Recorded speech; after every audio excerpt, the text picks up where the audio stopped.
Hello, good day and welcome. Today we'll be dealing with Biology Past Question 2019, Question 26.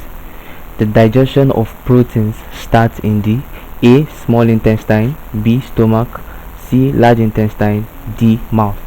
Now, digestion, as we all know, is the breakdown of food. Breakdown of food substances to release energy. Now, digestion itself starts in the mouth, but the digestion that takes place in the mouth is the digestion of carbohydrate substances. Now, the food from the mouth are transferred to the stomach. Now, this is where digestion of proteins starts from the stomach, where pepsin is converted.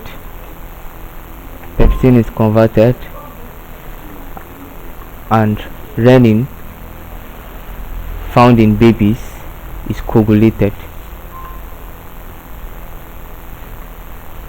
So digestion of protein starts in the stomach. That's the answer to this particular question. Thank you and God bless you. Please ensure you subscribe.